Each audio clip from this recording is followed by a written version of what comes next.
Welcome once again back to the lab. It is your old Professor Pilk, and of course, if this is your first time here, make sure you guys hit that subscribe button. Make sure you guys stay up to date. Today, we're going to discuss 5 legendary Pokemon that you can take to this event and absolutely solo and eviscerate this guy. And we're going to kick it off here with Eternatus. Now, Eternatus is super fun.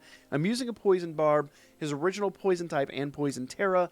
And as you can see here, I've actually EV trained him in special attack and attack. I wouldn't recommend this for anything aside from what I'm going to do today. It's really weird, it's really funny, but as you see, he is predominantly a special attacker, but I do have his special moves here, Dynamax Cannon and Sludge Wave right on the front line. Then we've got Cross Poison, which is a physical attack, and Dragon Dance, which is a physical buff. So what we're going to do here is we're actually going to buff up Eternatus because Wo-Chien has access to Snarl and will lower his special attack stats. So we're basically using the best of both worlds. It's a weird build, but watch this. So as we hop into the battle here, I have sped up the footage quite a bit to make this a little more palatable, otherwise the video would be insanely long. But nothing really special here. We do have a healer on deck, so that's going to be really handy. I don't think you really need it, though. Eternatus is pretty bulky. So as we get in here, he did use Ruination on me. Hopefully that doesn't happen to you. That will cause me to use some healing along the way, but that is okay. And as I said, we open up with Sludge Wave. That's our big special attack move, and that's basically going to hit him until he starts doing Snarl on us. Snarl's the one thing we need to watch out for. Let's go ahead and use our Sludge Wave again. Well, actually, I think I used Dynamax Cannon here on accident, but we should have used Sludge Wave. Sludge Wave will do significantly more damage. It's okay. It's not a crisis. It's still very early in the fight. Continuing on, we're going to want to basically continue doing Sludge Wave to the point at which he snarls. At that point, then and resets our debuffs. Once he does that, case in point, right here, he just reset our buffs. We'll do Sludge Wave one more time just so that we can get out a really respectable attack, but at this point he's going to start lowering our special attack stat, so we really do want to start Dragon Dancing up. Now, the temptation here would be to like Dragon Dance 6 times to get a full stack. Don't do that. It's kind of a wasted measure. He'll reset those stats again when he gets to 50% HP, and you're going to get him down there pretty quick. So I'm only going to do 3 Dragon Dances in this particular situation, and that's going to be more than enough for this, basically for what we're going to do here today. So one more Dragon Dance. I said one more Dragon Dance. He does tend to run out the clock a little bit here. Here we go. One more Dragon Dance, and that'll get us to the point at which we can actually start, doing our physical attacks and all that. So here we go. Now, Arbovia is really helping us out here, but we're going to go ahead and Terastallize here, and we're going to go ahead and go to our physical attack, and we're really going to start wearing him down at this point. And that's, once again, why I put EVs into his physical attack, just because it's going to help us out in this particular situation. It is a very weird, rare situation that this is the case, but it actually is pretty effective, as you'll see here. We took a ton of HP off of him, and we get probably, I think, 2 more of those before he resets again. So here's another Cross Poison. Bam. There's a Snarl again. The Snarl's the big one we got to watch out for. And you'll notice that my HP isn't that big, isn't really that problematic yet, even though he did hit us early on. There we go. There's our third one. Now that'll break his stance, and he's going to go ahead and utilize, or he's going to reset our stats again. So we will need a Dragon Dance again, but that just is what it is. That's how essentially this particular event happens to work. So, here we go. We'll Dragon Dance up. And I can't remember whether I Dragon Dance 2 or 3 times. I think 2 should be plenty, but I might have done 3 here. So let's go ahead and Dragon Dance again.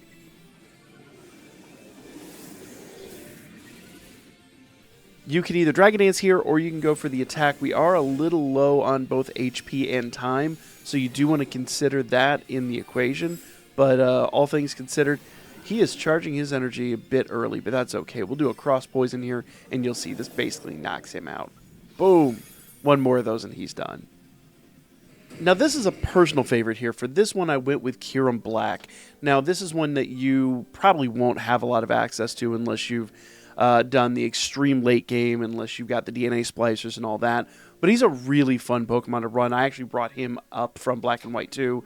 So this is, well, brought the two Pokemon and then fused them from Black and White 2. Now, I would honestly recommend going HP and attack in this one.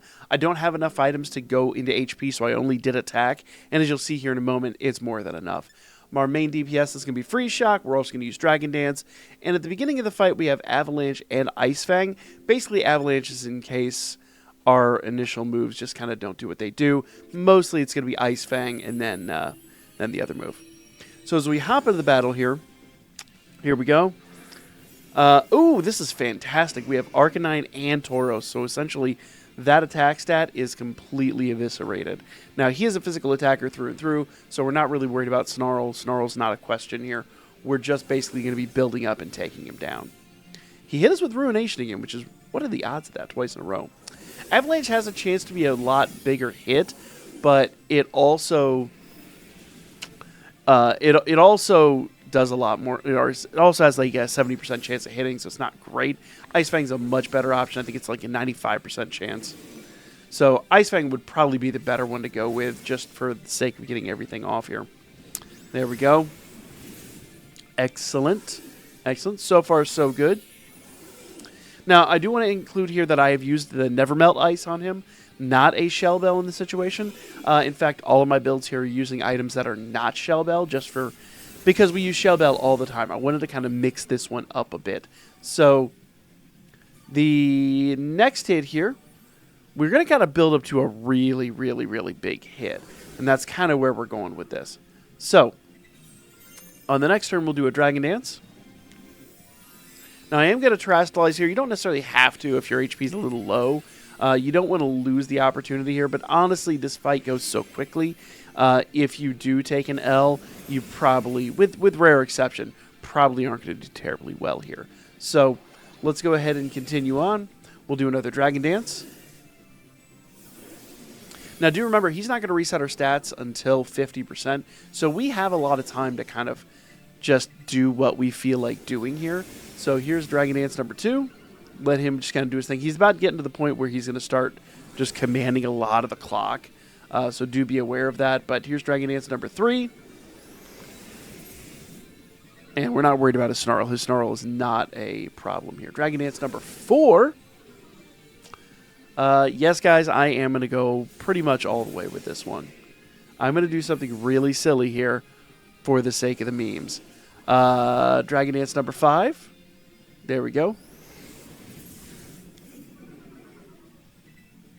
And, of course, we're going to go Dragon Dance number 6 because we're already all the way here. He's hitting us, but that's fine. We're not terribly worried about it. He's not doing that much damage. Let's keep going. Now, we're going to do one more buff. We are going to cheer, and that is going to increase our attack stat. You notice our attack is all the way up. Go All Out will actually stack on top of that. So we are basically at max tilt with the Never Melt Ice and all that. I do need a little bit of healing here, so we'll do that. We don't have a lot of time left, but check out this hit. Watch this go down. Yep, that's fine. Freeze Shock. Now, this is a 2-turn move, but I want you to watch what happens here. It is power 140. It doesn't always hit, so it is a bit of a gamble, but this was really fun. Watch him go to town here.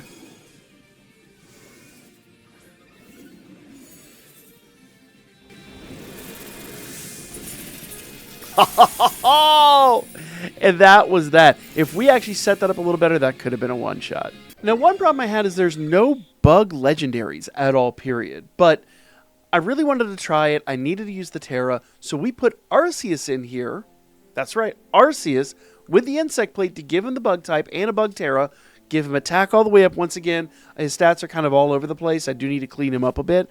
But for the sake of this, he's going to be just fine. We've got Recover, Tera Blast, Bug Buzz, and Judgment. I'm going to put Judgment at the top. This will be our main one that we're going to open up with.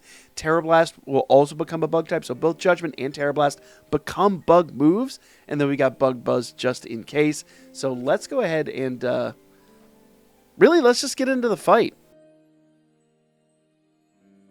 Alright, so as we hop into the battle here, there's a couple things that you need to know about this build. It is a weird one, so you need to pay attention to the minute details. Oh, we have a healer. Nice. Gardevoir is going to help us out a lot.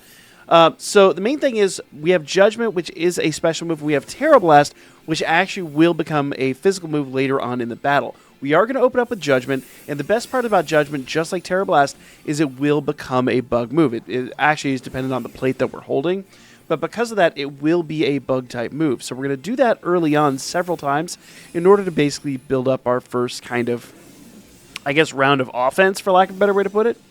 But here in a few moments, we are going to have to kind of step away from that strategy, but for right now, it works really well. We'll do our third Judgment here. Bam. Now, Snarl is where things start to change. Snarl is going to lower our special attacks, so we're going to need some physical attacks. So from Judgment, we're going to switch over to Tera Blast. Now, Tera Blast on paper is a special attack, but remember, Tera Blast will actually become whatever the highest stat is. So because we put our nature up in attack, because we increased our attack with EVs, and because he's lowering our special attack, it will become a physical attack. So Tera Blast really will become our DPS from this point going forward. While Judgment is a power 100 move, the fact that Tera Blast being a physical power 80 move actually will hit a bit harder. There we go. And you'll notice we're taking a decent amount of health off of him, but the main kind of downside to RCS, he doesn't really have any buffing moves. Most of the legendaries don't, in fact. It's kind of rare to have a legendary with a good buff. So, you know, it is kind of its own thing. But look how much health we take off there. We're essentially right now with the barrier up, keeping up with the timer, which isn't bad. But we will overtake the timer as soon as the barrier goes down. So next turn should do it. We'll Tera Blast again. Now, it is very important that when you build this mod, if you're going to go with this tactic, that you EV train up an attack and you change that nature so that it has attack up. If you do not, you might still be doing you might still be doing special attacks up to the point at which he gets 3 or 4 snarls off. We essentially want those physical attacks to happen after the very first snarl. So you do need to make sure that your attack is up in all respects. Otherwise, he could be sticking to that special attack. But so far, so good. And at this point, we are now in front of the timer. So you know at this point, all we've got to do is keep spamming Tera Blast, and we're going to wipe him out. Really easy. I mean, this build is, I wouldn't call it the easiest build, but it's definitely not the hardest by any stretch of the imagination. And I actually haven't had a run yet where I didn't succeed with this. This was just through and through the best option out there. Even when I had him use his first move on me, Ruination, when he used Ruination, and it took my attack down, or my HP down by half, even then, just cheer heal and then go back into the strat. It's fine. And the nice part is here with Gardevoir, I wouldn't even need to do that. Gardevoir is keeping us in excellent health. So if you're having some issues with it, double check your training. Make sure that you have attack up in everything so that once he starts snarling you. But other than that, you're all good to go. So Tornadus presents a really interesting situation. As I said, we're not using Shell Bell. In fact, in his case, we're not using any items at all. He's just here basically with his flying type and his flying Tera. Once again, his EVs are all over the place. I just went ahead and put attack up. Again, you don't need a whole lot more than that. This is only a 5-star raid. If it was a 7-star raid, we'd use reset mochis and all that. Only move you're really going to use here is Acrobatics. And we also have Leer for the debuff. So, you know, all that just kind of is what it is. A real easy setup. But there's one problem here that we need to correct right away. And that is the fact that his nature isn't quite right. Now, I would love to put an Adamant Mint on him, but I don't have Adamant. I'm going to go ahead and go with a Naughty Mint. That way it kind of works with his, you know, I don't want to lower his physical defense any more than it already is. His special defense down isn't that great, but I do need the speed. So that'll work. And as we pop into battle here, you'll kind of see what I mean. This was probably my most reliable run, as crazy as it is. Now, there's a secret to Acrobatics. Acrobatics is a power 55 move that doubles in power when you don't have an item. So we'll open up with Leer just to kind of lower his defense for the early stage of the battle. And we'll lower it again here at the late stage of the battle. But for now, we're just going to go ahead and go back into Acrobatics. Only one Leer, though. I tried to do 2 there, and trust me, that it's not worth it. You get a lot of damage, but he resets so quickly at that point, you just don't get the damage out. So 1 Leer is fine. He'll put up his barrier. We need 2 more Acrobatics before we can Terrasilize. So let's go ahead and get our second one out. And we'll go ahead and do our third one here. Notice he's doing practically nothing, and we don't have anybody here that's got like Intimidate or anything like that. This Mon does handle he just holds his own very well in this fight. Here's the third Acrobatics, and now we can actually Terastallize. Look at that. He's already, what, a fifth of the way done with his HP? So we're doing quite well. So here comes the Terastallization, and basically we're just going to spam Acrobatics until his shield is broken. Then we'll debuff him again. Remember, you can't debuff him once his barrier goes up. And he's going to reset his stats here in a minute anyway, so it really doesn't matter.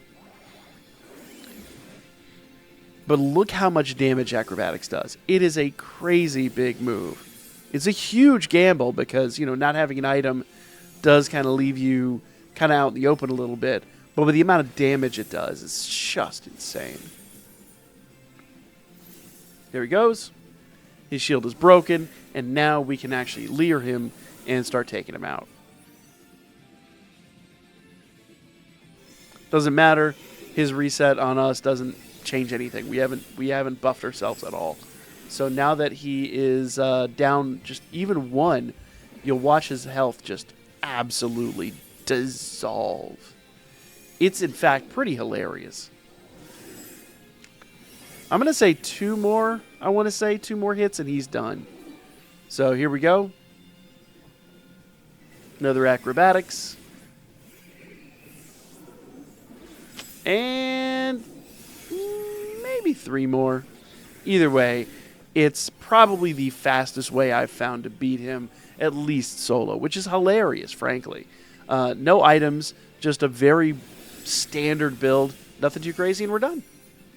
Oh, you guys, the Koraidon build. Also, for those of you that know that trainer name, yes, this is a Mon that is going to stay with me for life. This build is one that was recommended to us the other night when we were doing our raids live, and this one actually blew me away. It's hilarious. It's very, very much along the lines of the Kirim build. You can pretty much already see what's going on here. We've got a debuff, we've got a regular attack, we've got a big kamikaze attack, and we've got our buffing skills. So let's just go to town here. Once again, no one here that's really going to kind of protect us from the damage, but as long as it doesn't hit us with Ruination, we should be fine. And it was avoided. I think it's the first time I've seen it avoided. So we're going to go ahead and open this up with our basic attacks. The thing is, in my testing, actually, I wound up finding out that Screech is not... It kind of defeats the purpose a little bit. You see we do a ton of damage here. It almost wears him down too quickly for what we're going to do. So I'm going to go ahead and just forego Screech at this point. We're going to go ahead and do another Temper Flare. Boom. And then we're going to Terastallize and we're going to do one more. Sounds crazy, but hear me out. Okay. Nullify stat changes so we can start buffing, but we're not going to buff quite yet because we're going to have a lot of fun with this one. This one is a blast. Okay. We'll hit him one more time. And actually, you know what? I think I'm going to do one more. I don't want him to get too low in HP. Because remember, at 50%, he resets stats. But I do need him a little lower for what we're about to do. Perfect. That's absolutely perfect right there. So now we're going to start buffing. Now, do remember, until his HP gets down to 50%, he's not going to reset our stats. So all we have to do is basically wipe him out before he can reset our stats. So let's go ahead and Swords Dance. Okay, this is the part that really annoys me. He just does move after move after move after move right here. And sometimes it just, it impedes whatever you're doing. Thankfully, this one wasn't too bad. I've had some runs where it took like 6 turns to get anything done. It's quite annoying, but here we go. Swords Dance number 2. Thankfully, he's actually cooperating pretty well with this one. Swords Dance number 3.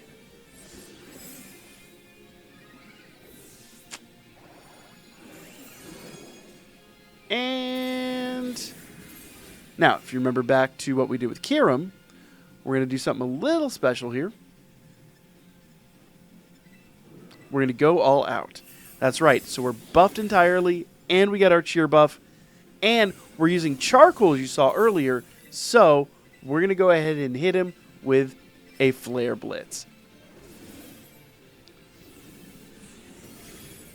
Now, that should have one-shot, or I say one-shot, that should have wiped him out entirely.